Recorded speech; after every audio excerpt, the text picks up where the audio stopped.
Hi everyone and welcome back. Today we're going to talk about the system design of Google Docs. Specifically, we're going to start with talking about the high-level architecture and how we would implement it. We'll talk about the versioning, compression, how users communicate with the Google document and update it so they can do it concurrently. And then we're going to talk about the concurrency in more details. So we'll talk about three different ways on how we can implement the concurrent modifications of a single document. First, we're going to talk about the simple locks. Then we're going to talk about the operational transformation, and then about CRDT data types. In the end, we're going to compare multiple solutions that they've discussed and talk about the pros and cons of each of them. Specifically, we'll talk about the scalability, consistency, and what solution is applicable for what use cases. With that, let's get to the video.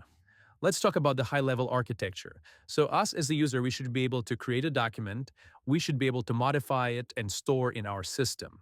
Then this document can be shared with another user, and both users should be able to make changes to that document in the real time and see the changes of each other.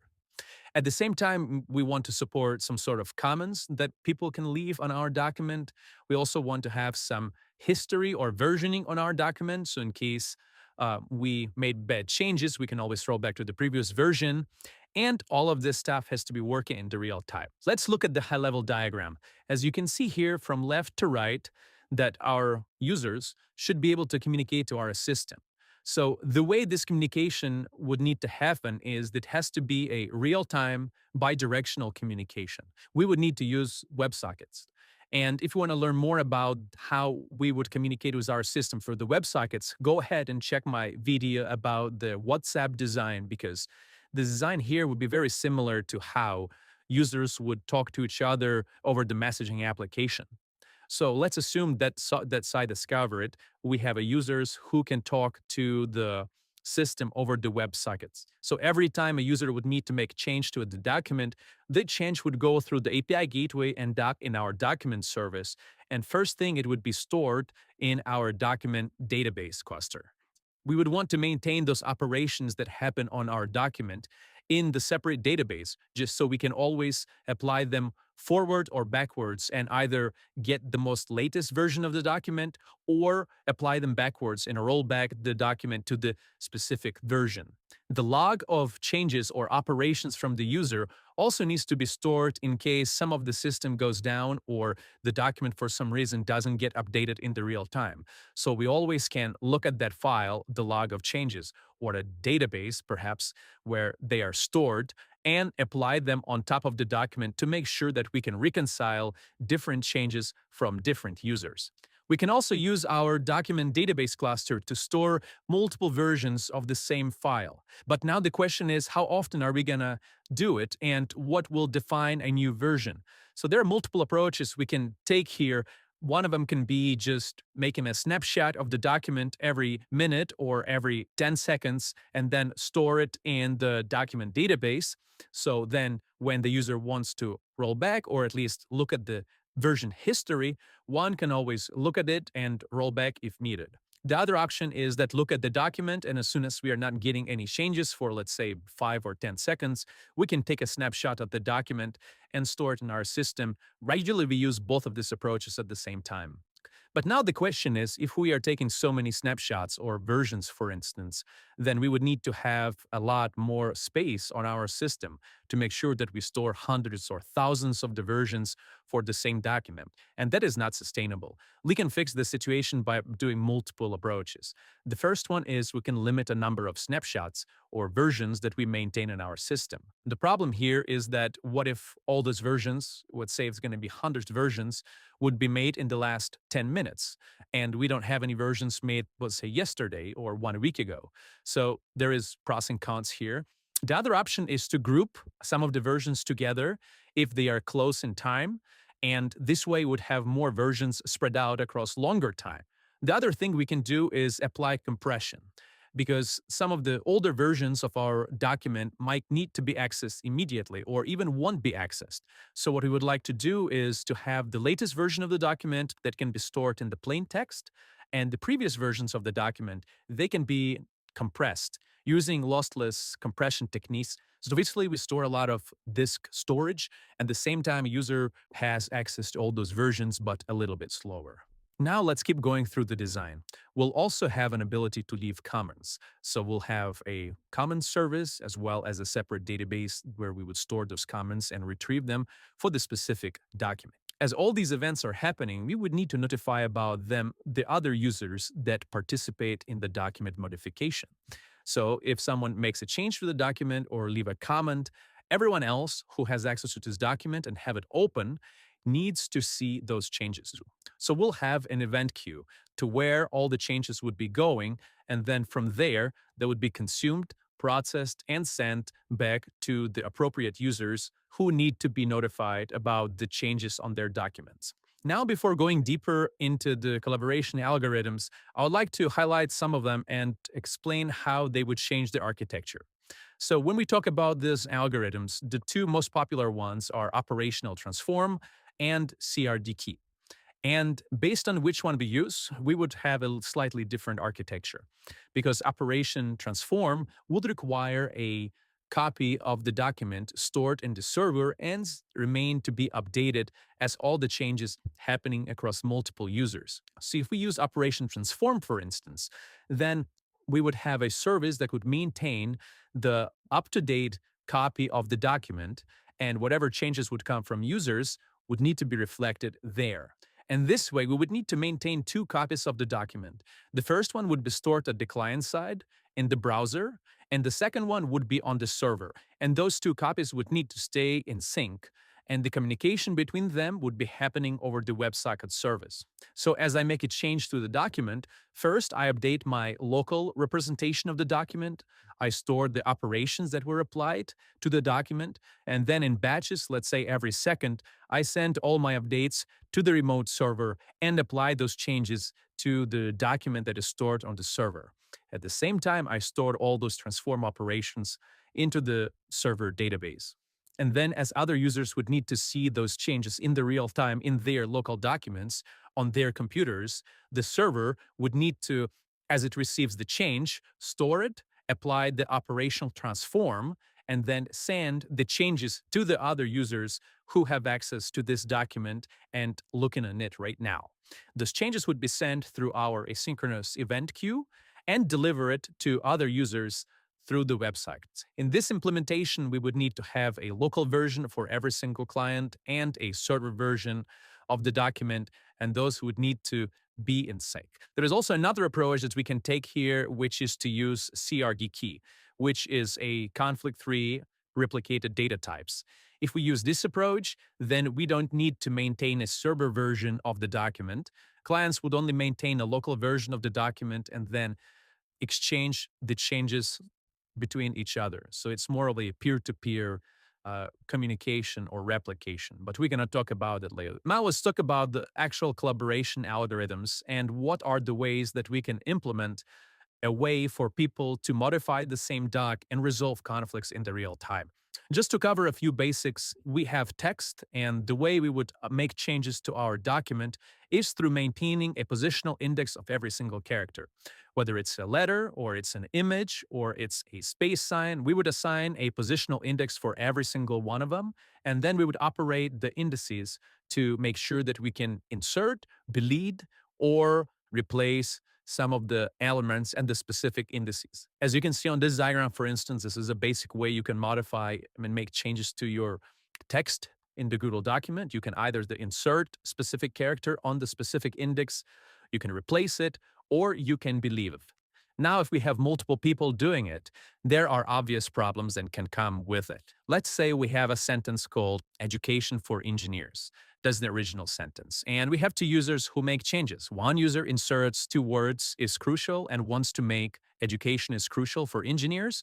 And the other user wants to say education is not for engineers, right? So everyone made two different changes in the same sentence on the same positioning. And once these two changes go to server, it depends on the order of operations which change makes to the server first for the result output. If user 2 makes the change to the original sentence first, then user 1 will just override it, and it's going to be education is crucial for engineers. And if it's the other way around, then we would first add education is crucial, and then that is crucial would be overwritten by a smaller sentence is not, and we would just have a gibberish into the document of the other user. And the other problem is also very obvious. What if we have the same word and then we delete from the same position in that word? This way we have, for instance, in this example, as you can see on the diagram, we have two users that try to delete a character at the position 0, and both those deletes get applied. So we remove two characters instead of one character, and both users don't get what they would expect from their own change. They make only one delete, but they receive two. So this shows that the delete operation is not idempotent, because if we have 10 users and 10 of them delete the first character, then 10 deletes get applied to the same document, even though every single user wanted to delete only one character. There are multiple ways we can tackle this concurrency situation. The first one is the most naive and simplistic approach is just to use simple locks. For instance, if we have multiple users, whoever is typing can just acquire the lock and no one else can make changes to that document. And then one user stops typing, the other users can acquire the doc and make changes too. It's called exclusive lock, which is very inefficient and not convenient way to modify documents. We can also try to improve on it, for instance, by splitting the document into multiple buckets or sections and maintain different locks for different sections. This way, for instance, multiple users can make changes to the same document if they work on different sections. But if they work on the same section, then again, it would be an exclusive lock for only one user. So this way they can maintain the consistency of the document, but in the expense of the user experience. The other way we can implement it is by using the most popular algorithm, I would say. The one that Google Docs are actually using is operational transform. This is a very complex algorithm to implement, but if we just park the implementation of the algorithm and talk about how it's used, this is going to look like this. As you can see on this diagram, for instance, the same situation as we had before.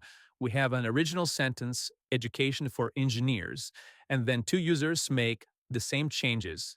But instead of applying those changes randomly from two different users, we run those changes through the operational transform algorithm. And what the algorithm does, it produces a new modification based on the incoming modification and the current state of the document. So high level, the algorithm would take changes from a specific user and then modify them to make them adaptive for the other users to be applied. So as you can see in this case, for instance, it's a very targeted one. We have a word hello, and both users make changes to that word. User 1 inserts E in the position 1, and user 2 inserts exclamation point in the position 4. So both those changes, local states, they get updated in their browsers. As we said, every single client has a local copy of the document, and then those changes get sent to the server. As those both operations come to the server, the transformation function is applied to every single change.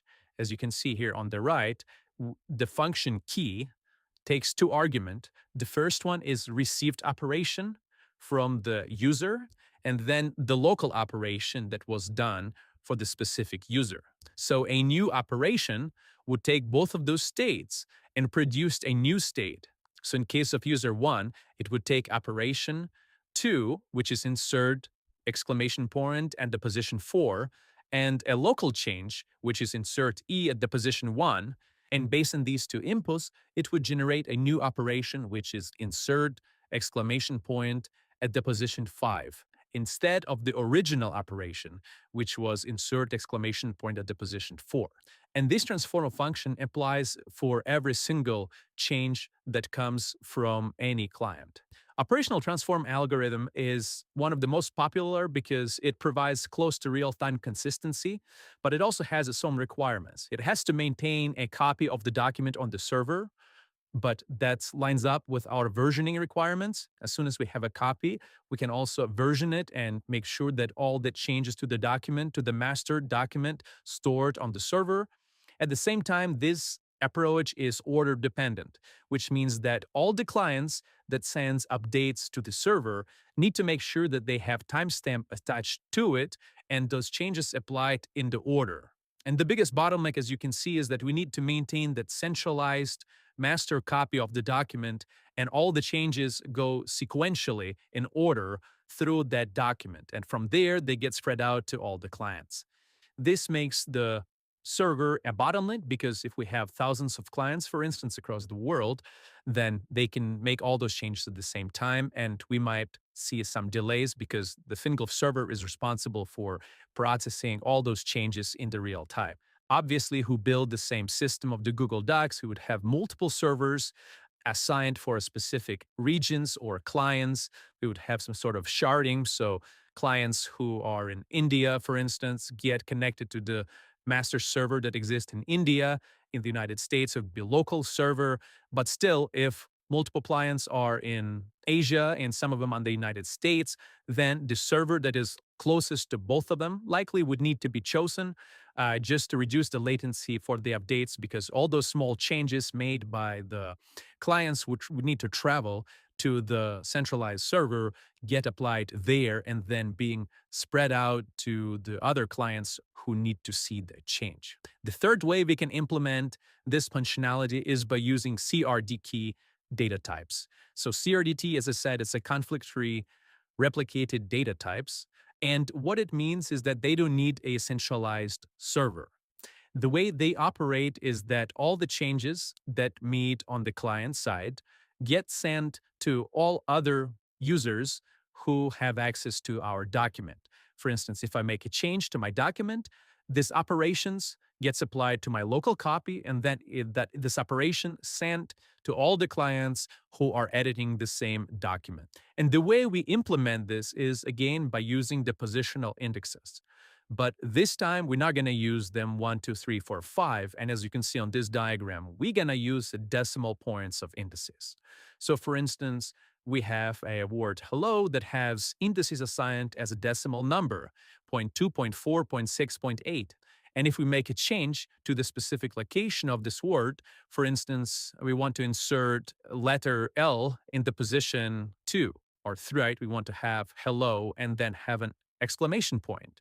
So what we do, we just get the positions of the neighbors' characters and then create a new index that would be between the other two indices and insert in that specific index. So in our case, a new index of 0.7 would be generated, and we would insert a character L in there, and then a new index 0.9 would be generated, and we would insert exclamation point in there.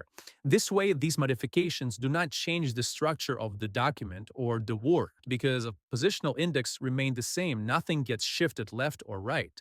We just create inventing your index and insert the character inside of it. This way, these changes can be applied without any modifications to the states of the document of other clients. Because I can have 100 characters text in my document, and then I insert 100 more characters in the beginning, for instance. And none of the indices for the original 100 characters would change, because I would invent new indices and insert my text in there.